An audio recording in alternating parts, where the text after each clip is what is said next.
उसके शरीर पर चोट के निशान थे, हाथों पर, पैरों पर, चेहरे पर, नाक की हड्डी तक टूटी हुई थी। और फिर पोस्टमार्टम रिपोर्ट ने वो सच सामने रखा जिसे सुनकर रूह कांप जाती है। मौत का कारण था गला घोंटना, यानी पहले हमला, फिर स्ट्रैंगुलेशन। और उसके बाद क्या हुआ, ये जानने के लिए फॉरेंसिक जांच अभी भी जारी है।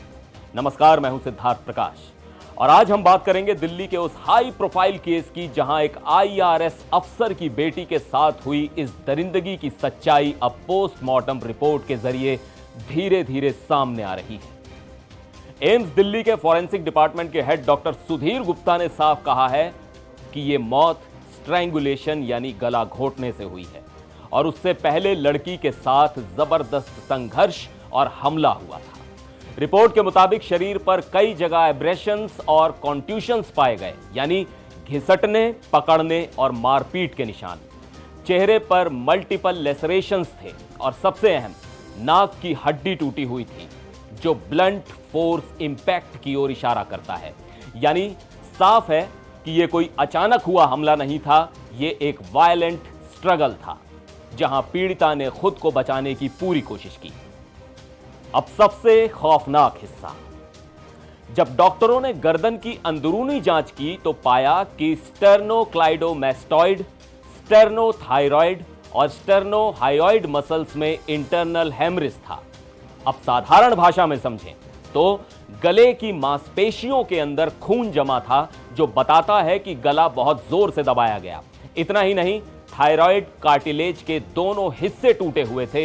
हालांकि हायोइड बोन इंटैक्ट थी, लेकिन बाकी फाइंडिंग साफ कहती हैं कि यह एक फोर्सफुल स्ट्रैंगुलेशन था और शरीर के सारे इंटरनल ऑर्गन्स कंजेस्टेड पाए गए, जो टिपिकल साइन है एस्फिक्शियल डेथ यानी दम घुटने से मौत का। अब सबसे बड़ा सवाल, क्या रेप हुआ? डॉक्टरों ने साफ कहा है कि नाखूनों के स्क्रैपिंग्स, विसरा, ब्लड सैंपल्स और प्राइवेट पार्ट से स्वॉब्स लिए गए हैं और उन्हें फॉरेंसिक एनालिसिस के लिए भेजा गया है। यानी अभी फाइनल कॉन्फर्मेशन आना बाकी है, लेकिन इनिशियल इन्वेस्टिगेशन और पुलिस के शक इस ओर इशारा कर रहे हैं कि हमला सिर्फ रॉबरी के लिए नहीं था। पुलिस के मुताबिक आरोपी राहुल मीणा, जो पहले उसी घर में काम करता था, उसे घर की हर डिटेल पता थी। उसे पता था कि माता पिता सुबह जिम जाते हैं, उसे यह भी पता था कि स्पेयर की कहां रखी है। सुबह करीब 6:30 बजे वो घर में घुसता है, सीधे रूफ टॉप स्टडी रूम में जाता है जहां 22 साल की लड़की यूपीएससी की तैयारी कर रही थी। पहले बहाना, आंटी ने बुलाया है, फिर पैसों की मांग, और जब मना किया गया तो हमला। लड़की को लैंप से मारा गया, चेहरे और शरीर पर चोटें आई और फिर उसी हालत में उसका मोबाइल चार्जिंग केबल से गला घोंटा गया। पुलिस के मुताबिक जब पीड़िता बेहोश थी या शायद मर चुकी थी, तब आरोपी ने उसके साथ सेक्सुअल असॉल्ट किया। इसके बाद उसे घसीटकर नीचे लाता है, लॉकर खोलने के लिए उसके खून से सने अंगूठे का इस्तेमाल करता है, लेकिन बायोमेट्रिक काम नहीं करता, शायद इसलिए क्योंकि तब तक उसकी मौत हो चुकी थी। फिर आरोपी स्क्रू ड्राइवर से लॉकर तोड़ता है, कैश और ज्वेलरी लेकर निकल जाता है। सीसीटीवी फुटेज के मुताबिक आरोपी सुबह 6:30 बजे अंदर आता है और 7:20 पर बाहर निकल जाता है। यानी पूरा क्राइम, हमला, हत्या, लूट और भागना, करीब 50 मिनट के अंदर। और यह सब तब जब माता पिता घर लौटने ही वाले थे। जांच में सामने आया है कि आरोपी ऑनलाइन गेम 3 पत्ती का आदी था, गैम्बलिंग करता था, पैसे उधार लेता था। लेकिन सवाल यही है कि क्या यह सिर्फ रॉबरी थी?